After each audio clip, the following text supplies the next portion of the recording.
What's going on, Bucs fans? Welcome back to another Cannon Fire clip here on the Parlay podcast on the Sick Podcast Network. I'm JC Allen, your host, and today we're going to be getting into my bold predictions. Every year I put out my 10 bold predictions. Some of them come true. Some of them come really close to coming true. I think one year I had 7. Last year I think I had 5, but like 2 of them were like a reception off or a couple yards off. So pretty close. I'm hoping I hit a lot of them this year, and I'm sure you guys are hoping I hit them too. If you've been following along, I did my my superlatives earlier. I did my predictions as well for the season. Now we're putting out my bold predictions before kickoff. At some point, it's coming up in one of these days here, right around the corner against the Atlanta Falcons. So we'll get into all that and more after the break.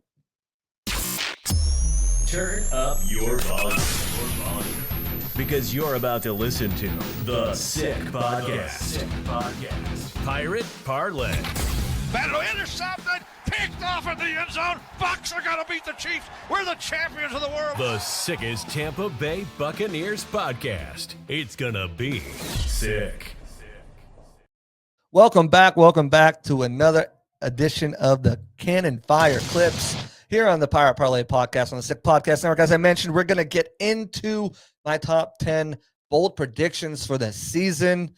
I've got some pretty bold ones, I'll tell you that. But I believe in all of these. I believe in, what the Buccaneers can do this season. I really do. You guys know that I'm pretty optimistic for the most part, but I'm not a fan of the Bucs. I didn't grow up rooting for the Bucs. They're not my team, so to say. I root for the success of the players for sure, and the team as well. It always begs it's always good to have a season go long into the playoffs. That's for dang sure. But yeah, I root for their success, but I'm not a fan, so to speak. So take that for what it is. Let's jump right into them because I've got 10 of these bold predictions. And the first one, we're going to talk about something you've heard me talk about on the podcast a bunch, the edge rushers. I really think that these edge rushers, when you look back to the Buccaneers in 2002, 2020, there are a few things in common. Both of them, those teams are healthy. They both had feared pass rushers on the edge. Simeon Rice was one of them. Shaq Barrett, JPP. I mean, that's the thing that the Bucs have not had for the last few seasons. Enter Hassan Reddick, and the team finally feels like it has one of those edges to do it. Obviously, the depth took a hit early on with David Walker, but man, when you look at Yaya Diaby and Reddick and so far what they've been able to do in camp, and I know you guys haven't been able to see a lot of it, especially if you weren't there, but man, the impact Reddick has cannot be understated.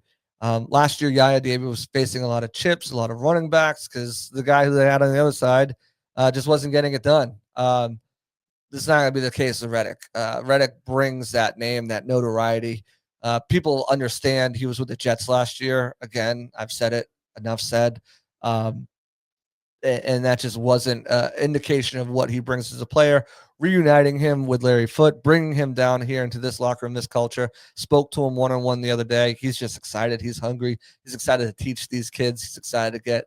And I think what he brings, again, is just teams can't focus on Diaby. Now you got Reddick and Diaby on their side, which should create less double teams for Diaby, but more opportunities for not only him, but everything else in the interior offensive line. If you're going to double Reddick, now you're taking a tight end into the play. You're going to double Vita. You're taking 2 players. Now you're leaving one-on-ones versus Diaby. You're leaving one-on-ones versus Kalijah Kancey, and they will eat those up. So I think the Bucs edge rushers rack up the sacks. They've got Hassan Reddick with 12, Yaya Diaby 10.5, Chris Braswell 4.5, Anthony Nelson 3, Muhammad Kamara. Taking a gamble here. I have him with 2. I think Marquise Watts gets 1 before Kamara replaces him on the active roster. So that's what I've got for bold prediction number 1, racking up the sacks. Bold prediction number 2, Emeka Egbuka. He's going to be in that offensive player of the year conversation, offensive rookie of the year conversation, I think. He's taken Tampa by storm. He's taken the media by storm across the country. Again, Baker Mayfield comparing him to Amon-Ra St. Brown and Chris Godwin and Evans and Light and Todd Bowles. I'll say he reminds me of Chris Godwin. Like, he's set to open the season as a starter because Chris Godwin's injured, and I just expect him to have a large role to start the year and for him to continue to be a big part of the team's passing game. Like I mentioned before, 50 to 60 receptions, 850-plus yards, 6-7 touchdowns. I don't think is out of the realm of possibility for this kid in his rookie year. He's that polished. He's that clean. And he knows what to do on the football field, and everybody trusts him. Baker has ultimate trust in him. He's been gushing about him like a schoolgirl. Bold prediction number 3. We talked about this a little bit when we talked about Luke Gedeke signing his deal, but I think Luke Gedeke and Cody Mock finished top 5 of their positions. I really do. Gedeke was right outside. Mock in certain areas was the best in the NFC, especially with that pass blocking efficiency and pressure rate allowed. Finished first in the NFC, fourth amongst all qualifying guards with a X amount of snaps. Cody Mock didn't miss a game last year. And Gedeke and Mock, they've just really like formed this unbreakable bond, and they're just out there stonewalling defenders week in and week out. They're playing at a really high level to end the season. I expect that to carry over. Gedeke, even after missing 5 games due to concussion, he only allowed 3 sacks in the year, finished as top 10 right tackle in pass blocking efficiency, paved the way in the run game. And when you break down guards who had 900 snaps or more, which is indicative of starting level, even though he missed 5 games, he jumps up to like 6th, 7th around there. When you're looking at just specifically right tackle. So right outside of top 5, I think he gets there. He just got paid. I expect both of them to take their game to another level this year. I think a Pro Bowl is probably difficult because there's other well-known players. I think Penny Sewell, Lane Johnson get in automatically. But if they bring a third, right, maybe he gets into the mix. Same thing with guard. It's going to be difficult. You got Lindstrom at right guard. There's other players who I can't think of right now. But so it'll be difficult, but I think they will finish. You can make a debate that they should have got there. Bold prediction number 4. Mike Evans gets to 1,000 yards when? Before week 15 and week 14. I think he gets there in week 14. The drama, the theatrics last year was great. But even he said, I don't want that. I want to do that again. I want to get it sooner. I don't think the Bucs want to go down the road. No, I don't think they're going to have to.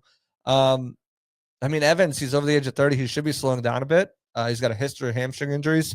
Receivers are losing a step at this point, but he's had 11 consecutive seasons with 1,000 yards receiving, 6 seasons of double-digit touchdowns. And when you look at the quarterbacks before Brady got here and Baker got here, and Jameis was Jameis, but the guys before, man, it was a difficult sledding for him. I don't know how he did it. But he's got Baker at the helm. He's trying to surpass Jerry Rice for the most consecutive season of all time at 12. And if training camp's anything to go off, Evans is ready. He's in midseason form already. The fact that he and Baker didn't play in the preseason games because they were already clicking like that should tell you everything. I think Mike's going to open up the season strong. He's going to open up it fast, and he's going to get there. It's just 71 yards per game over 14 games. I think he's going to be able to get that there.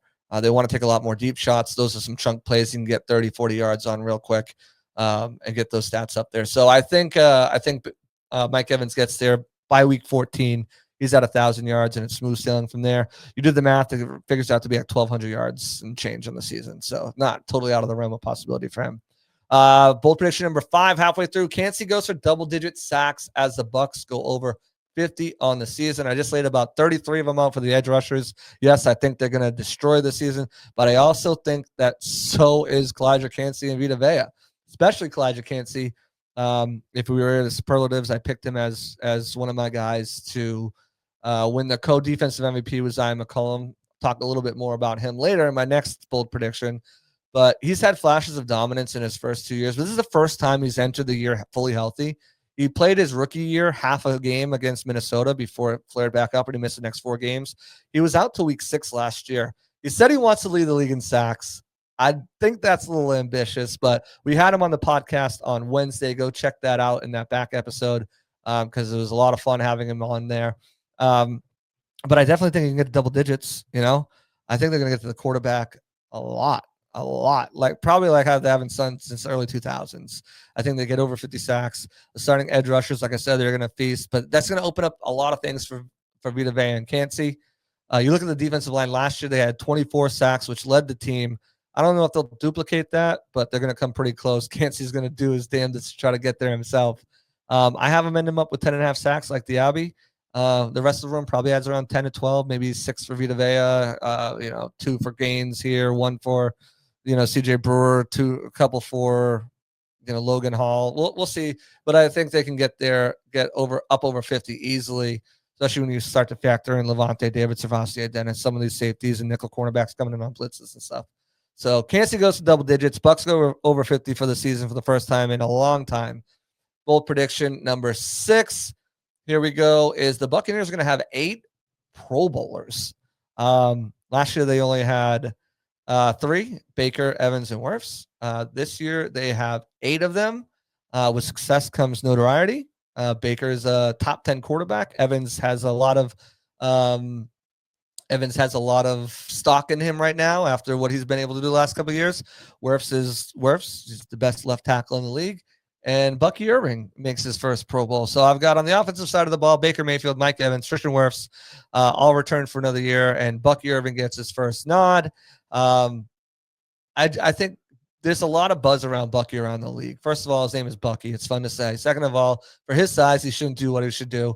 And I think a lot of people have seen that, and it's caught a lot of people. And a lot of people know the name Bucky Irving, from fantasy too last year, just how dominant he was. So that impacts Pro Bowl voting. I think Baker, Evans, and Wirfs should be kind of locks if they do what I think they're going to do this season. And I think Bucky Irving is the surprise guy. Maybe someone backs out, whatever. And then on the defensive side of the ball, I've got 4 players as well. Antoine Field Jr., I think he gets back to that 2024 all-pro form. I was going to say Pro Bowl, but he didn't make it there. So he's going to be going for the first time to the Pro Bowl.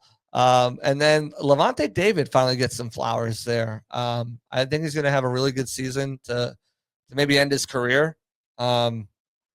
And I think he finally gets some flowers. He's been getting a lot of buzz, a lot of noise. I think Bobby Wagner probably takes a step off this year. So that if he can play how I think he's going to play, that leads that spot. And hopefully Levante David gets it, and he gets a Pro Bowl nod to close out a legendary career. The other 2 guys are the 2 guys who I mentioned already. Kalijah Kancey.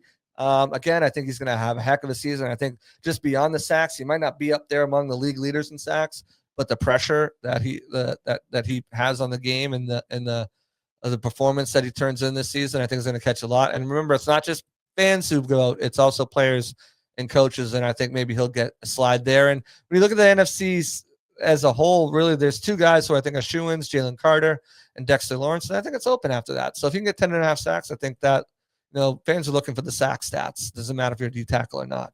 And I think he'll have them enough to get there. And then Zion McCollum, I think he's have seven interceptions on the season. Again, I think he's going to be able to play a lot more free, make a lot more plays. So I have him out there getting that final spot on the Pro Bowl roster.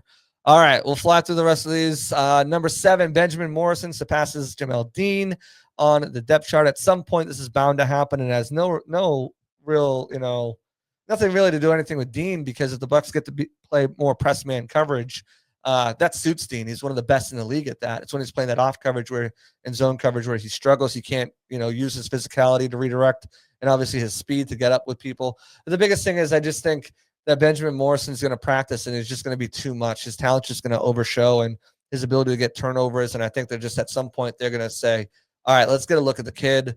That way they can maybe move on from Dean and save some money next year, whether that's a trade, whether that's whatever it is. I just think at some point Benjamin Morrison is going to show what they drafted him to, and he's going to be replaced. Number 8, Bucs finished top 5 in offense and defense. I don't think it's out of the realm of possibility. I think they're going to, if you listen, I think interceptions are going to come. I think sacks are going to come. I think the run defense is still going to be there. I think this is going to be a really good defensive unit. They've put good depth on there as well through the draft and through free agency and through just developing over the last few years. I think the defense is going to be really good, in the offense. Yeah, it should take a step back a little bit. I feel like, they're not going to have the same third down and red zone efficiency. And obviously Godwin's not there for the first 8 weeks, although I think Abuka is going to be just fine replacing him. But I think they're still going to have a really good offense through the running game and by throwing the ball with Baker. And Top 5 doesn't seem out of the realm of ability. Even if it's 5, it might end up being 7 or 6 or something like that. I might get that one wrong, but I think they're still going to be top 10. Maybe I should change it to top 10. But I think they both finished top 10 offense and defense in the league for sure. Number 9, Bucs lock up the division by week 15. If you watched my season prediction preview, you already knew this. This was a spoiler. Week 15 is, of course, the Thursday night game against the Atlanta Falcons in prime time in the Cream School. I've got the Bucs going undefeated in prime time, and that final game against the Falcons is where they lock up the division there in week 15. I had them, if you didn't see, I had them going 12-5, getting the number 2 seed. They lost earlier in the season to the Philadelphia Eagles. I teased that potentially maybe there's a rematch, and my bold prediction, number 10, drum roll please, the Buccaneers do face the Eagles again.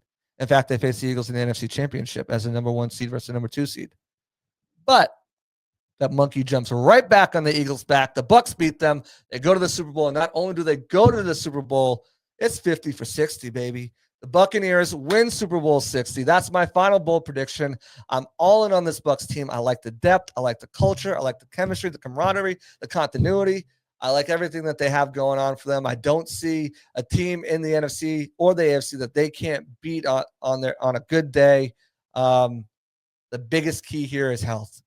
If they stay healthy, can they stay healthy? When they won in 2022, when they won in 2020, it was health. They were healthy. If they stay healthy, bold prediction number 10, the Bucs win the Super Bowl. That's it. That's going to do it.